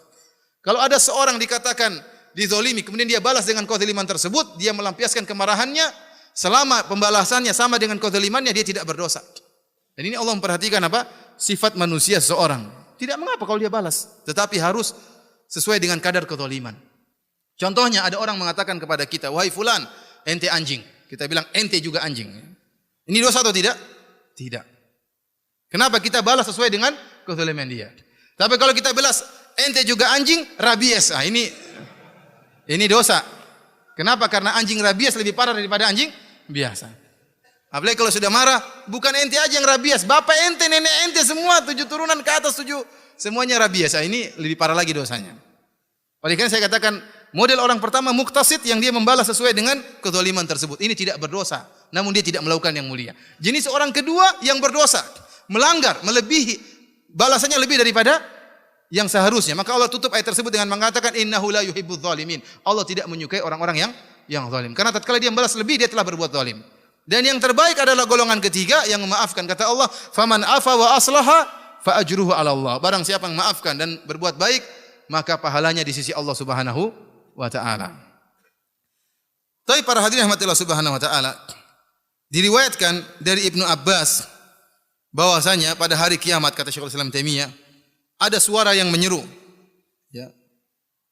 Illa liyakum man wajaba ajru 'ala Allah. Fala yakum illa man afa wa aslaha. Hendaknya ya, berdirilah ya, ala liyakum man wajaba ajru 'ala Allah. Hendaknya yang pahalanya wajib Allah tunaikan hendaknya berdiri. Siapa yang pahalanya wajib Allah tunaikan hendaknya dia berdiri. Fala yakum, maka tidak ada yang berdiri kecuali orang yang maafkan dan berbuat baik. Jadi orang seperti ini akan dimuliakan oleh Allah Subhanahu wa taala. Ya, sebelum saya lupa ya, ada satu hadis yang sangat indah tentang apa? Tentang memaafkan. Dan saya ingatkan kepada para suami, kalau Anda diperintahkan atau kita secara umum diperintahkan untuk maafkan orang yang menzalimi kita, orang-orang jauh kita maafkan, apalagi yang bersalah kepada kita orang yang sangat dekat. Contohnya apa? Istri kita. Hendaknya Anda memaafkan apa? Istri Anda. Ya atau tidak? Istri-istri pun demikian, hendaknya memaafkan apa? Suaminya. Para suami ingat hadis Nabi sallallahu alaihi wasallam. Kata Rasulullah sallallahu alaihi wasallam, ya, man kadzama ghaidhan wa huwa yaqdiru ala an yunafidhahu, da'ahu Allahu yaumal qiyamati ala ru'usil khalaiq hatta yukhayyirahu min ayyil huri syaa. Kata Nabi sallallahu alaihi wasallam, barang siapa yang menahan amarahnya padahal dia mampu untuk melampiaskan amarahnya, maka Allah akan panggil dia pada hari kiamat di hadapan khalayak. Allah pamerkan dia ini, Allah banggakan dia di hadapan manusia seluruhnya. Kemudian sampai Allah menyuruh dia untuk memilih bidadari yang dia kehendaki. Jadi ini dalil bahwasanya bidadari berbeda-beda, tidak sama. Oleh karenanya kalau istri ente marah-marah, ente maafkan. Ente bilang, kenapa suamiku maafkan? Wahai istriku, sungguhnya Nabi bersabda, barang siapa yang memaafkan, maka disuruh pilih bidadari pada hari kiamat. Syukran istriku, saya maafkan engkau. Istri tambah ngamuk-ngamuk. Oleh karenanya perhatian Allah Subhanahu wa taala, Allah akan muliakan orang yang memaafkan. Wajib bagi Allah untuk beri ganjaran kepada dia pada hari kiamat, orang yang memaafkan. Ini tadi berbicara, hadis tadi berbicara tentang menahan amarah. Itu sudah luar biasa pahalanya, dapat bidadari yang kita inginkan. Bagaimana lagi kalau memaafkan? Bukan sekedar menahan amarah, memaafkan sekalian. Lebih parah, lebih tinggi lagi derajatnya. Tapi para hadirin rahmatillah Subhanahu wa taala, yang keempat, an yashhada annahu idza afa wa ahsana awrathahu dzalika min salamatil qalbi li ikhwanihi wa naqaihi minal ghishi wal ghilli wa talabil intiqam wa iradati syarr wa hasala lahu min halawatil afi ma yazidu ladzatuhu wa manfaatuhu ajilan wa ajilan wa ma yazidu ladzatahu wa manfaatahu ajilan wa ajilan alal manfaati al hasilati lahu bil intiqam adhafan mudha'afatan. Kata Syekhul Islam Taimiyah, hendaknya dia ingat, jika dia memaafkan dan berbuat baik, maka hal itu akan menimbulkan dalam hatinya salamatul qalb, hati yang bersih, hati yang jauh dari ghil, hati yang jauh dari keinginan buruk, hati yang jauh dari ingin membalas dendam. Ya. Dan ini adalah suatu kelezatan yang luar biasa, kata Syekhul Islam Taimiyah. Ibnu Taimiyah menjelaskan, orang yang balas dendam itu ada kelezatan. Benar, itu benar. Bukankah tatkala ente balas dendam, ente lezat atau tidak? Ente puas, ada kepuasan. Ada orang bilang ente babi, ente bilang ente juga babi. Akrakumullah, ya. Jadi ente membalas, ente merasa apa? Puas. Ada orang bilang ente kadzab, ente bisa buktikan dia juga kadzab, ente puas. Ente puas, ada kepuasan, ada kelezatan. Ya, ada kelezatan. Tetapi kata Ibnu Taimiyah rahimahullah, jika Anda memaafkan, maka kelezatan memaafkan lebih daripada kelezatan balas dendam. Lebih daripada kelezatan balas dendam. Meskipun membalas dendam ada kelezatan, tetapi memaafkan kelezatannya lebih. Kenapa? Hati menjadi tenteram, hati menjadi tenang, tidak banyak pikiran, tidur pun nyenyak, sibuk dengan istri dan anak-anak, tidak pusing dengan perkataan orang, cuek. Untuk bayangkan, hati kita ini kecil. Kalau seorang mau tidur kemudian dia ingat masalah-masalah yang dia hadapi, dia murajaah, ya. Kurang ajar si fulan, kurang ajar ustaz ini, kemarin malukan saya di majelis misalnya. Dia kurang ajar ustaz ini mengatakan saya kadzab. Ini terus ini kurang ajar, akhirnya apa? Sampai dia ternyata terkadang bermasalah dengan orang tuanya. Ibu kurang ajar, bapak kurang ajar. Kadang ribut sama kakaknya, kakak kurang ajar. Sebelum tidur dia merojaah semuanya. Kemudian kapan mau tidur? Bangun-bangun kena stroke. Paling tidak kena asam urat. Oleh karena perhatian Allah Subhanahu wa taala. Coba kalau dia maafkan, selesai, saya maafkan, sudah tidur, selesai, enggak ada masalah, enggak ada pikiran macam-macam. Tenteram atau tidak? Bangun pagi-pagi segar atau tidak? Segar. Kalau ada orang mengatakan, "Woi fulan, orang bilang kok," saya enggak mau dengar. Sudah pergi. Dia enggak dengar, dia bahagia, tenteram. Kalau dia dengar, tersibukkan hatinya untuk memikirkan hal tersebut. Oleh karena perhatian Allah Subhanahu wa taala, saya katakan, membalas ada kelezatan, tetapi memaafkan kelezatannya lebih daripada membalas. Tadi perkataan siapa? Syekhul Islam Ibnu Taimiyah. Ini teori, ya, prakteknya susah. Tapi ini teori, harus kita pahami. Taib, ini sudah yang keberapa? Yang keempat. Antum sudah memaafkan belum? Kalau sudah, kita selesai pengajiannya. Belum, ya? Masih ada 16 poin, masih lama. Tapi perhatian Allah Subhanahu wa taala, al-khamis, yang kelima. Sebab yang kelima kenapa kita harus memaafkan? An ya'lama annahu man taqama ahadun qatli nafsihi illa awrathahu dzalika dhullan yajidu fi nafsihi. Kata Syekhul Islam Taimiyah, hendaknya dia mengetahui bahwasanya tidaklah seorang pun membalas untuk membela jiwanya, membela nafsunya, kecuali hal itu akan menimbulkan kehinaan, kerendahan dalam hatinya, dalam jiwanya. Fa idza afa a'azzahu Allah taala. Kalau dia maafkan, maka Allah akan muliakan dia. Allah akan muliakan dia. Wa hadza mimma akhbara bihi Shadiqul Masduq, dan ini adalah yang pernah dikabarkan oleh Rasulullah sallallahu alaihi wasallam. Ya, As-Shadiqul Masduq haitsu yaqul, di mana Rasulullah sallallahu alaihi wasallam bersabda, "Ma zadallahu 'abdan bi afwin illa izzan." Tidaklah seorang maafkan kecuali Allah akan nambah kemuliaannya. Rasulullah sallallahu alaihi wasallam menyebutkan hadis ini berkaitan dengan 3 perkara yang di luar zahir. 3 perkara yang luar zahir. Yang pertama kata Rasulullah SAW, mana qasad sadaqatun min mal. Sedekah tidak mengurangi harta. Yang kedua kata Rasulullah SAW, wa ma zadallahu abdan bi'afin illa izzan.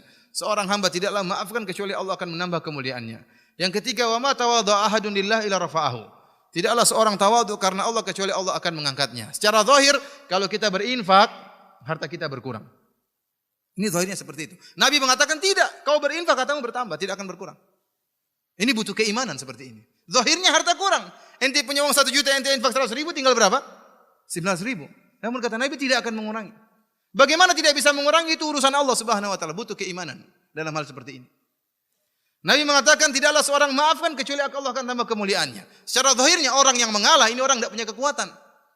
Orang mengalah tidak punya apa? Kekuatan.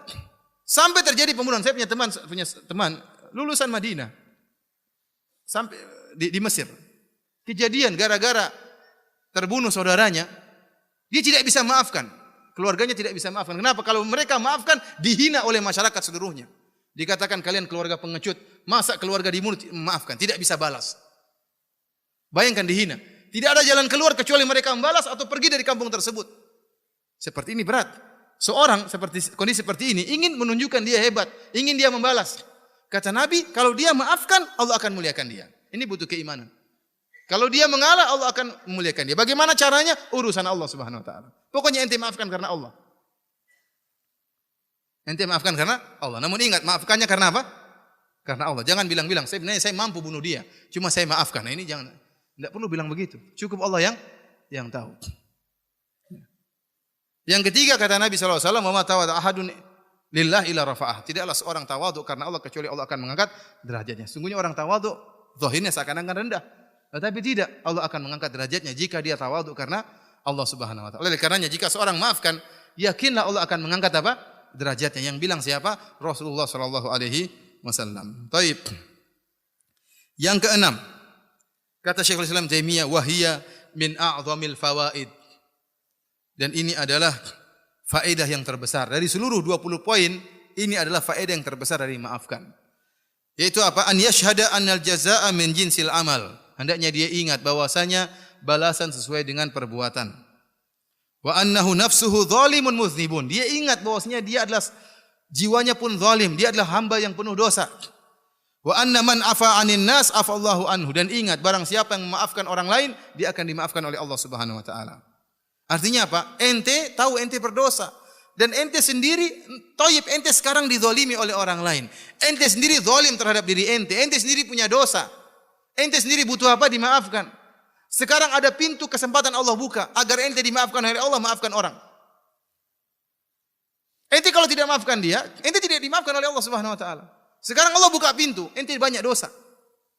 Maka sekarang agar ente dimaafkan, maafkan dia. Maka pintu maafkan dibuka oleh Allah selebar-lebarnya. Al jaza' min jinsil amal. Balasan sesuai dengan perbuatan. Oleh karenanya, kalau orang zalimi kita, ngata-ngatain kita, nuduh kita macam-macam, ngambil harta kita, maafkan. Maafkan. Tatkala ente maafkan, ente dimaafkan oleh Allah. Allah mengatakan apa? Wal ya'fu wal yasfahu. Ala tuhibbuna ayaghfirallahu lakum. Ya, maafkanlah dan lapangkanlah dada kalian. Apa kalian tidak ingin Allah mengampuni kalian? Sebagaimana kisah ini, ayat ini turun tentang kisah Abu Bakar radhiyallahu anhu yang marah kepada Mistah bin Utsatha. Yang Mistah adalah kerabat dari Abu Bakar radhiyallahu anhu. Kemudian dinafkahi oleh Abu Bakar, diberi uang makan oleh Abu Bakar radhiyallahu anhu. Namun ternyata dia ikut-ikutan menuduh Aisyah sebagai pezina, dan ini menyakitkan hati Abu Bakar. Bagaimana putrinya dituduh pezina oleh orang yang miskin yang selama ini dia nafkahi. Maka Abu Bakar bersumpah tidak akan beri bantuan lagi kepada dia. Maka Allah tegur, wala ya'tali ulul fadli minkum wasa'ati an yu'tu ulil qurba wal masakin wal muhajirin. Dan janganlah seorang yang memiliki kelapangan untuk bersumpah tidak memberi bantuan kepada orang-orang miskin. Wal ya'fu wal yasfahu, hendaknya memaafkan dan berlapang dada. Oleh karenanya para hadirin rahmatillah subhanahu wa taala, ini adalah a'dhamul fawaid, faedah yang paling besar. Jika Anda ingin dimaafkan oleh Allah, maafkan orang lain. Dan barang siapa yang dimaafkan, masuk surga. Bukankah Allah mengatakan, ulaika humul mu'minuna haqqan lahum maghfirah. Mereka adalah orang-orang yang beriman, imannya yang benar, bagi mereka ampunan. Allah janjikan ampunan bagi orang yang imannya benar. Yang imannya haqqa. Kalau ente memaafkan, menunjukkan ente sampai pada derajat ihsan. Iman ente berarti beres, ente maafkan, ente dimaafkan oleh Allah Subhanahu wa taala. Taib. Yang keberapa? As-sabi', yang ketujuh. Gimana? Masih terus? Sudah bisa memaafkan belum? Masih panjang, masih 14 ya.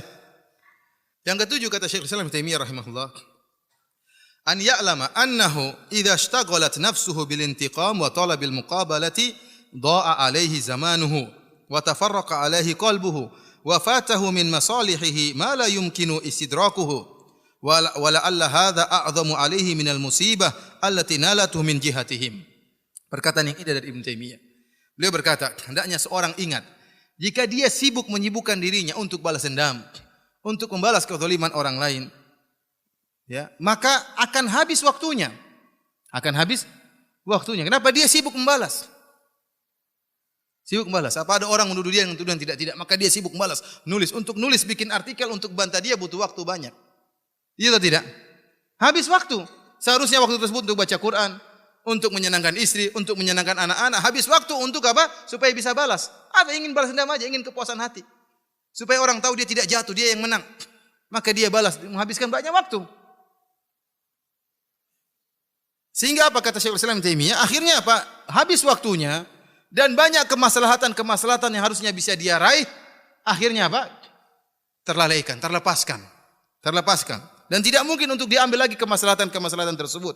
Dan bisa jadi tersibukannya dia, waktunya yang banyak habis ini, dan kemaslahatan yang hilang dari dia, ini musibahnya lebih besar daripada sekedar tuduhan yang dituduhkan kepada dia. Paham maksud saya? Jadi, tatkala orang ini menzalimi dia, ini kemudaratan. Namun tatkala dia sibuk membalas orang tersebut, sehingga habis waktunya, hilang kemaslahatannya, kemudaratan yang kedua ini ternyata bisa jadi lebih besar daripada kemudaratan yang pertama. Oleh karena para hadirin Allah Subhanahu wa taala,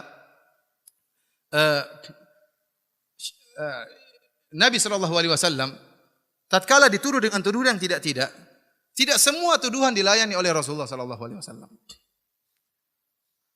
Dalam sirah disebutkan Rasulullah SAW tatkala hari-hari Mina, hari-hari haji, Rasulullah SAW datang kepada di kemah-kemah di Mina untuk mendakwahi orang-orang kabilah-kabilah Arab.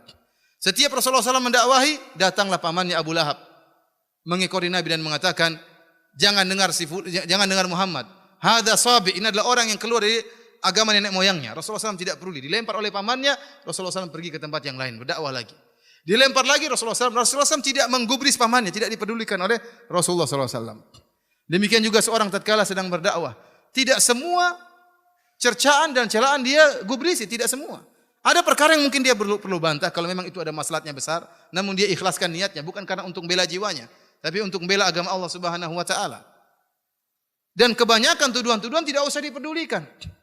Oleh karenanya sebagian orang mengatakan, kenapa kijang, rusa itu bisa ditangkap oleh singa? Karena rusa sebenarnya larinya lebih cepat daripada singa, hanya saja waktu dikejar oleh singa dia suka noleh-noleh ke belakang. Sudah kena belum? Sudah jauh atau belum? Dia ketangkap. Seandainya dia cuek, maka maka dia akan lari bisa selamat. Antum tatkala berdakwah mungkin diganggu orang, mungkin dicerca, dimaki-maki orang, antum berjalan, antum lihat mana masalahnya, antum bantah atau antum jalan terus. Kalau antum bantah dia bukan berarti sudah tidak ada yang bantah, akan datang orang-orang lain terus, tidak akan selesai. Tapi kalau ada masalah di depan antum jalan terus, cuekin, insya Allah berjalan terus. Oleh karena seorang menimbang antara masalah dan mudarat. Tidak setiap membalas dendam, tidak setiap melampiaskan kemarahan itu mendatangkan kemaslahatan. Bisa hilang waktu yang begitu banyak, kemaslahatan yang hilang begitu banyak. Ini adalah musibah tersendiri. Tapi para hadirin rahmatillah subhanahu wa ta'ala, yang keberapa? Yang ke-8. Perlu dia ingat bahwasanya anna intiqamahu wa istifa'ahu wa intisarahu li nafsihi wa intisaruhu laha. Bahwasanya seorang yang tatkala dia membalas dendam, sungguhnya dia sedang menolong nafsunya. Dia menolong apa? Jiwanya. Dia bukan membalas karena Allah, tetapi membalas karena apa? Karena jiwanya. Ini kebanyakan orang seperti itu. Dia disakiti maka dia ingin balas dendam. Yang dia bela adalah jiwanya, bukan Allah Subhanahu wa taala. Fa inna Rasulullah sallallahu alaihi wasallam man taqama li nafsihi qat. Padahal Rasulullah sallam dan dia adalah seorang nabi, mengganggu nabi berarti mengganggu Allah. Mengganggu nabi berarti mengganggu agama Allah. Itu pun nabi tidak pernah membela dirinya. Kalau yang disakiti dirinya Rasulullah sallam tidak pernah balas dendam. Rasulullah sallam tidak pernah balas dendam. Padahal jiwanya adalah jiwa yang paling mulia.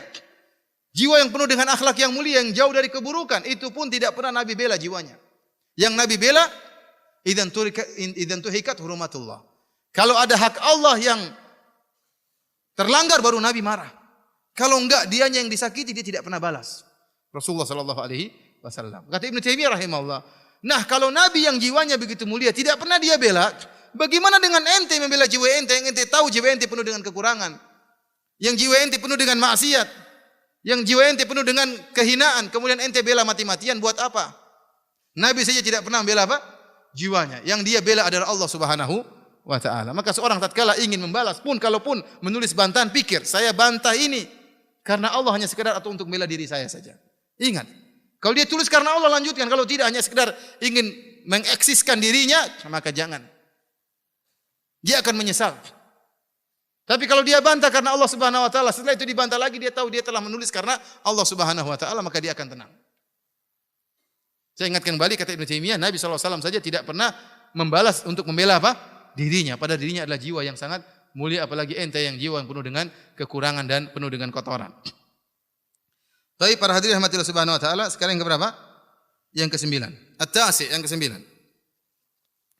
In udhiya ala ma fa'alahu lillah aw ala ma umira bihi min ta'atihi wa nuhiya anhu min ma'siyatihi wajib alaihi sabr. Wa lam yakun lahu al-intiqam fa innahu qad udhiya fillahi fa ajruhu 'ala Allah.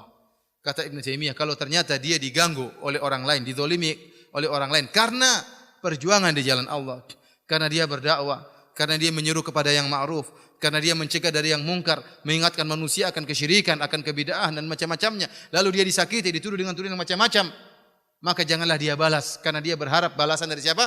Allah. Kalau dia balas dengan dirinya, dia maki-maki mereka, maka selesai, tidak ada pahalanya. Padahal dia ingin apa? Fa ajruhu 'ala Allah. Sekarang kau sedang berjuang di jalan Allah, maka harapkan pahalanya dari siapa? Dari Allah Subhanahu wa taala. Harapkan bayarannya dari Allah Subhanahu wa taala. Oleh karenanya tatkala orang-orang yang berjihad di jalan Allah Subhanahu wa taala berjihad dengan mengorbankan jiwa dan hartanya, tidak ada ganti rugi buat dia, dia sudah mati. Siapa yang mau ganti rugi buat dia? Dia telah mengorbankan jiwa dan raganya. Yang ganti rugi siapa? Allah Subhanahu wa taala. Allah beli mereka. Inna Allah ashtara minal mu'minina anfusahum wa amwalahum bi anna lahumul jannah. Allah beli dari mereka. Bayarannya dari siapa? Dari Allah Subhanahu wa taala. Maka jangan berharap bayaran dari orang lain. Jangan mengharap bayaran dengan kepuasan membalas kezalimannya. Harap bayaran dari Allah Subhanahu wa taala. Syekhul Islam Taimiyah menyebutkan ibarat yang sangat indah. Beliau mengatakan, "Faman lam yasbir ala harril hawajir wal amtar was thuluj wa masyaqqatil asfar wal lususit tariq wa illa fala hajata lahu fil matajir."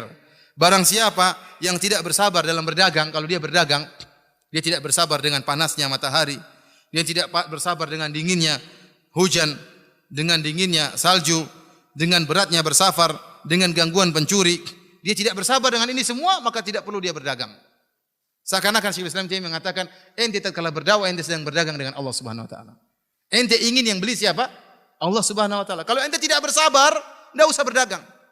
Kalau jadi dai tidak pernah bersabar, sedikit-sedikit marah, sedikit-sedikit balas dendam, sedikit-sedikit maki-maki, ente tidak pantas jadi dai. Keluar dari medan perdagangan, jangan berdagang. Karena tatkala ente berdakwah, ente sedang berdagang dengan Allah dan ente mengharapkan yang beli siapa? Allah Subhanahu wa taala. Bayaran dari Allah Subhanahu wa taala. Tapi para hadirin rahmatillah subhanahu wa taala, sekarang yang keberapa? Yang 10. Itu masih kuat atau tidak? Masih kuat dengar? Anda bertanya, Ustaz kuat ngomong enggak? Baik, kita lanjutkan. Al-ashir yang 10 kata Ibnu Taimiyah rahimahullah. An yashhada ma'iyatallahi ma'ahu idza sabar. Hendaknya dia ingat bahwasanya Allah ma'iyatullah, Allah bersama dia jika dia bersabar. Wa mahabbatullahu lahu idza sabar. Dan dia ingat Allah cinta kepada dia jika dia bersabar. Ya akhi, siapa di antara kita yang tidak ingin dicintai oleh Allah Subhanahu wa taala? Di antara cara Allah mencintai kita, kita bersabar. Innallaha yuhibbus sabirin. Allah mencintai orang-orang yang bersabar. Wasbiru wallahu yuhibbus sabirin. Allah mencintai orang yang bersabar. Wasbiru innallaha ma'as sabirin. Bersabarlah, sungguhnya Allah bersama orang-orang yang bersabar. Ma'iyatullah. Allah bersama kita kalau kita bersabar. Ibnu Qayyim rahimahullah mengatakan, laisa sya'nu an tuhib, innama sya'nu an tuhab. Perkaranya bukanlah kau mencintai Allah Subhanahu wa taala, tapi perkaranya apakah kau dicintai oleh Allah Subhanahu wa taala. Banyak orang merasa cinta kepada Allah, belum tentu Allah cinta sama dia. Di antara bukti bahwasanya Allah cinta kepada Anda, kalau Anda diuji Anda bersabar, berarti Allah cinta sama Anda. Buktinya Anda bersabar. Dan Allah mengatakan wallahu yuhibbus sabirin, Allah mencintai orang-orang yang bersabar. Ini derajat yang indah dicintai oleh Allah Subhanahu wa taala. Caranya di antaranya dengan bersabar tatkala diganggu atau dizalimi. Dan kalau kita bersabar, kata Ibnu Taimiyah rahimahullah, wa man kana ma'ahu, barang siapa yang Allah bersamanya, dafa'a anhu anwa al-adha wal madarrat ma la yadfa'uhu anhu ahadun min khalqihi. Kalau Allah sudah bersama seorang hamba, maka Allah akan menghilangkan berbagai macam kemudaratan, berbagai macam gangguan yang tidak mampu untuk dihilangkan oleh seorang pun dari makhluk Allah Subhanahu wa taala. Kenapa? Allah bersama kita. Taib, sekarang dia ganggu kita. Masih banyak gangguan-gangguan yang akan datang kepada kita, Allah tolak semuanya. Gara-gara kita bersabar dengan satu gangguan ini, banyak gangguan-gangguan, banyak kemudaratan-kemudaratan yang Allah hilangkan dari kita. Kenapa? Allah bersama kita. Seandainya kita tidak bersabar, kita balas, bisa jadi ada gangguan yang lain. Oleh karena Ibnu Taimiyah mengatakan, barang siapa yang bersabar, Allah bersama dia, maka Allah akan menolak dari dia berbagai macam gangguan-gangguan yang lainnya. Tapi para hadirin hadirat yang dirahmati oleh Subhanahu wa taala, masih ada 11 poin ya. Insyaallah kita sampaikan dengan cepat ya. Karena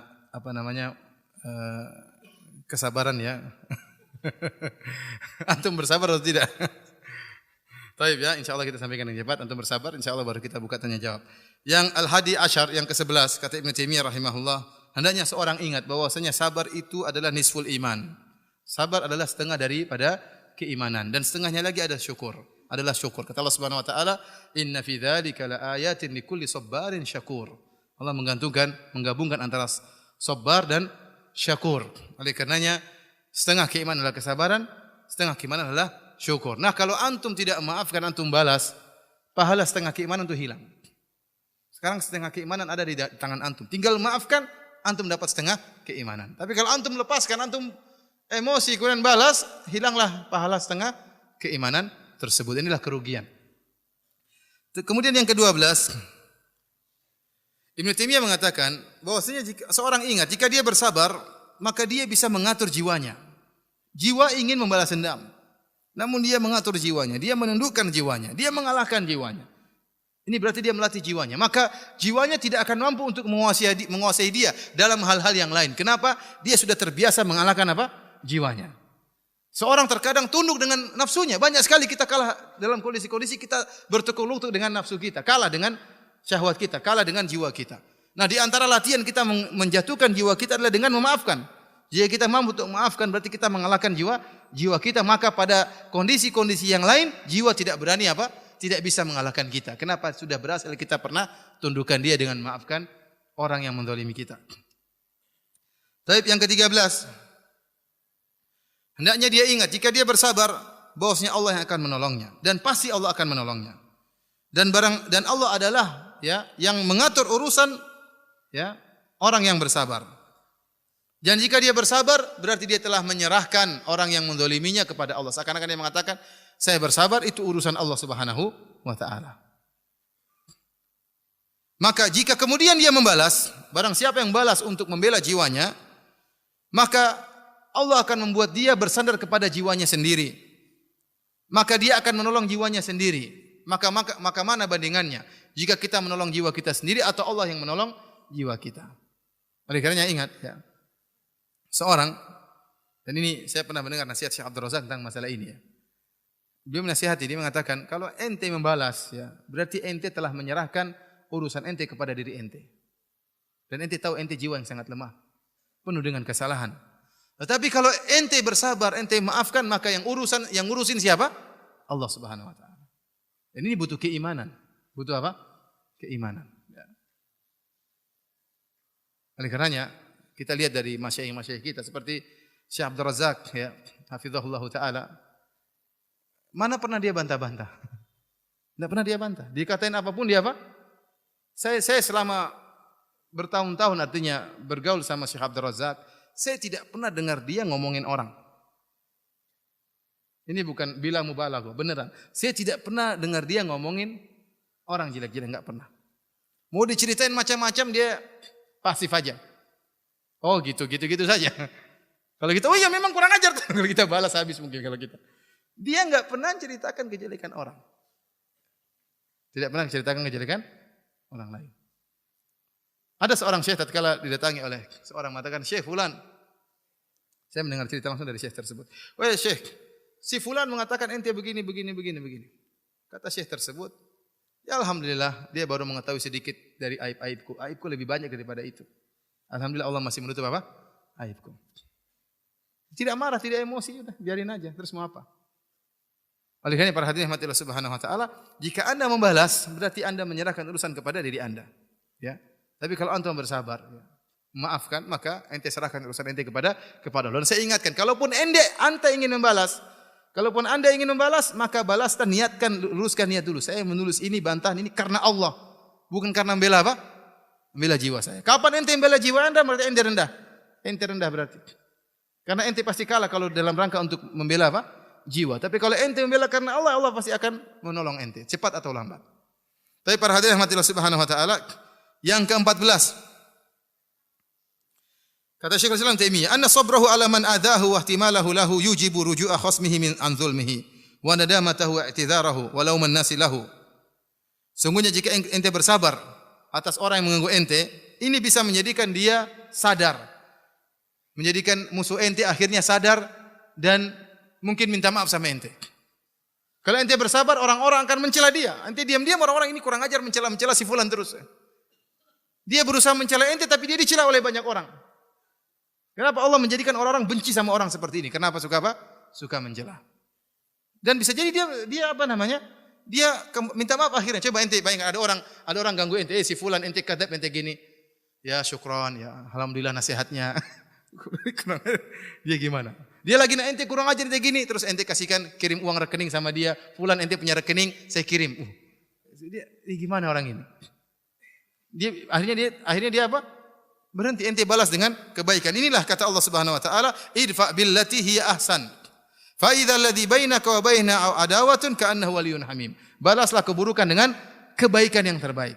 Allah mengatakan idfa billati hiya ahsan. Allah tidak mengatakan idfa billati hiya husna atau hiya hasan, tapi Allah mengatakan hiya ahsan.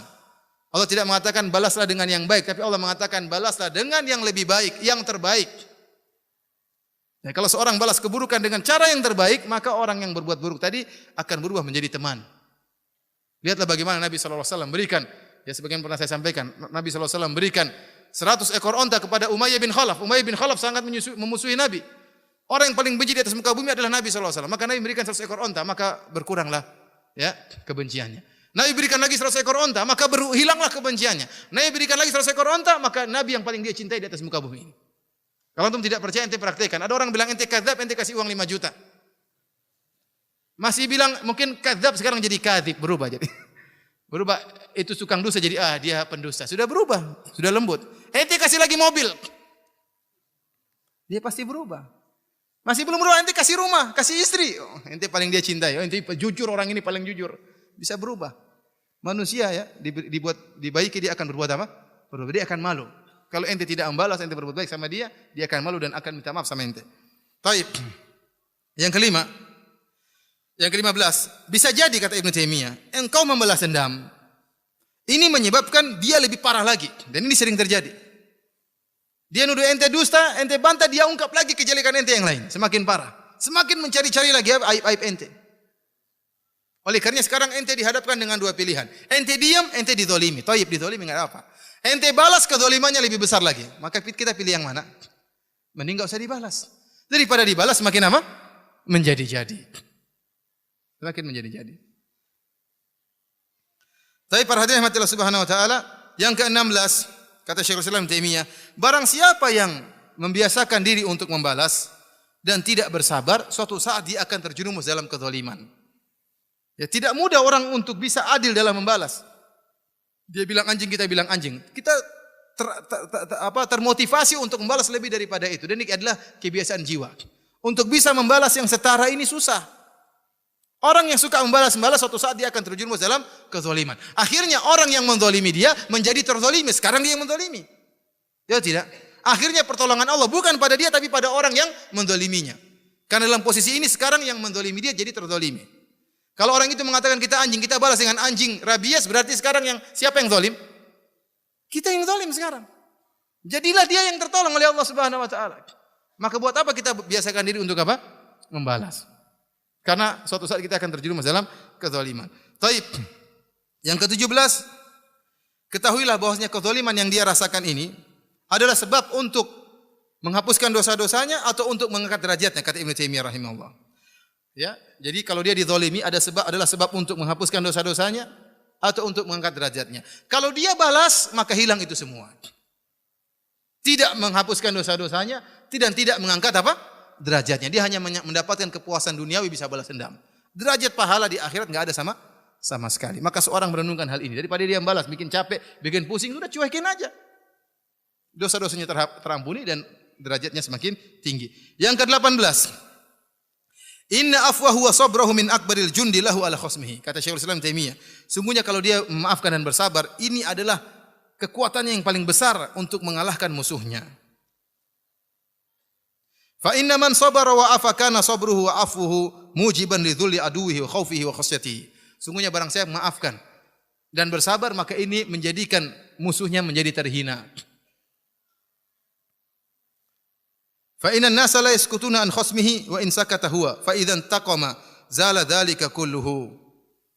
Orang-orang tidak akan biarkan musuhnya. Kalau dia diam, orang-orang akan membela dia. Tapi kalau dia mulai membalas, maka itu hilang seluruhnya. Oleh karenanya para hadirin rahmatillah subhanahu wa taala, kalau ada orang misalnya ganggu kita, dikatakan ente pendosa, dikatakan ente ini, ente sabar, ente senyum-senyum saja, dia semakin jengkel. Ini orang gimana ini kok? Ente cuekin saja ketemu senyum-senyum, ya. Ente keluar naik mobil mewah, ente keluar pakai baju indah, dia tambah jengkel. Ini orang tidak terusik sama sekali tatkala saya ganggu. Yang semakin menderita siapa? Dia menderita. Diamnya ente buat dia semakin apa? Menderita. Tapi kalau ente mulai balas, dia bahagia, orang ini terusik. Oh lihat dia terganggu, bahagia dia, ente terganggu. Tapi kalau ente cuekin aja senyum-senyum, ketemu assalamualaikum, dia semakin apa? Mendidih dia. Yang tersiksa siapa? Dia. Maka Ibnu Taimiyah mengatakan, diamnya ente, bahkan maafkannya ente adalah senjata paling kuat untuk apa?